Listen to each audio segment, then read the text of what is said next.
관련해서 천은미 이대 목동병원 호흡기 내과 교수와 함께 얘기 나눠보겠습니다.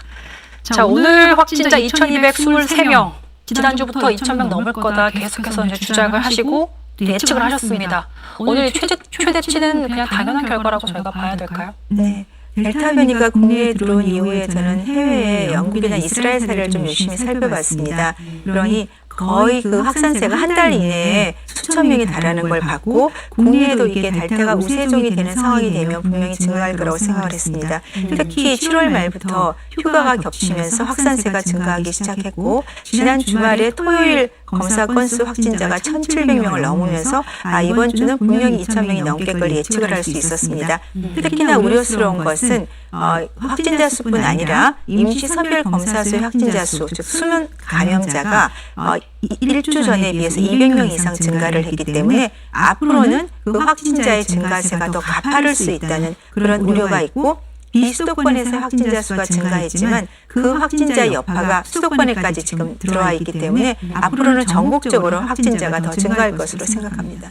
그러니까 말씀을 들어보면 이제 확산세가 꺾이지 않고 오히려 더 가파르게 증가할 추세가 좀 보이기도 하는데, 그러니까 델타 변이가 이미 이제 우세종이 돼버린 거잖아요.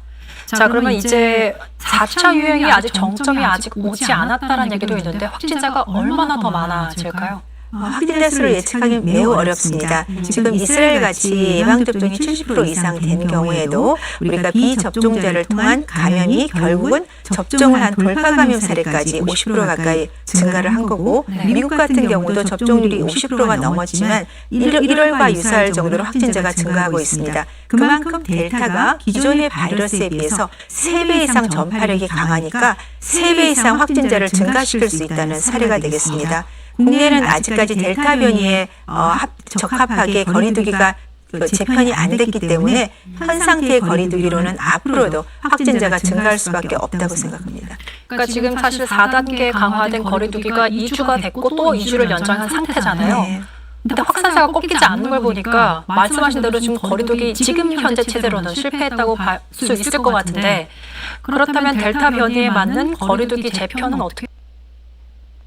집단 면역 달성은 약간 가능할까? 이런 생각이 점점 들거든요. 네, 집단 면역이라는 용어는 이제는 더 이상 적합하지 않다고 생각합니다.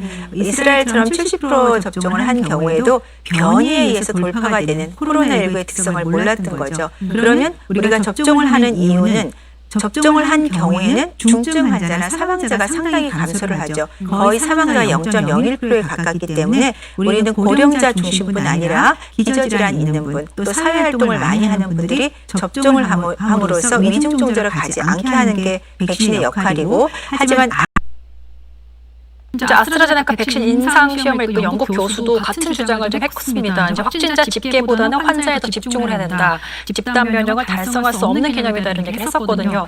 자, 그렇다면 저희가 백신보다는 말씀하신 치료제 연구에 좀 더 박차를 가해야 될까요? 네, 백신은 지금 이제 개발하고 있고 사용을 하고 있습니다. 치료제 같은 경우는 지금까지 나온 그 효과적인 치료, 항체 치료제가 가장 예방과 치료 목적으로 많이 유용하게 되어 있습니다. 항체 치료제 같은 경우는 경증에 입원하지 않은 경우에 이제 주사를 함으로 인해서 우리가 70에서 90%까지 예방하죠. 입원율이나 사망률을 줄인 효과가 있고, 또 하나 FDA 승인받은 효과로는 한 명이 확진이 된 경우에 이 항체 치료제를 주변 사람에게 주사를 할 경우에는 2주 이내에 90%의 예방 효과가 있다고 되어 있고요. 증상자와 무증상자까지 예방 효과가 67%에 이릅니다. 그렇다면 앞으로 요양시설이나 이런 다중이용시설에 확진자가 나올 경우에 그 주변에 계신 분들에게 항체 치료제를 예방 목적으로 치료를 하게 되면 많은 경우 확진자를 줄일 수 있겠습니다. 두 번째는 우리가 코로나와 같이 살 수 있는 거는 감염이 됐을 때 우리가 집에서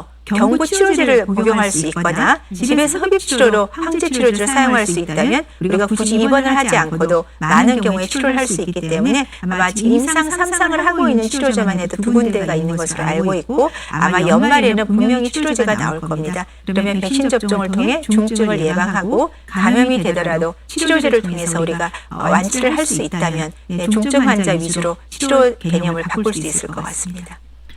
안비사 브라질 의약품 강피국 공식 트윗.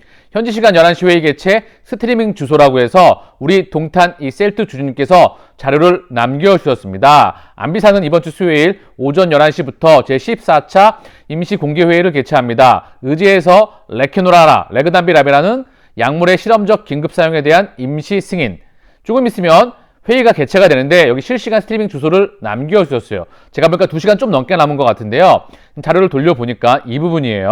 지금 2시간 후 8월 11일 23시인 것 같아요. 그러니까 지금 8시 반인데 2시간 반 정도 남은 것 같은데 이 부분에서 우리 레키노라주가 언급될 것 같거든요. 그래서 제가 이 주소를 댓글로 고정을 시켜 놓을게요.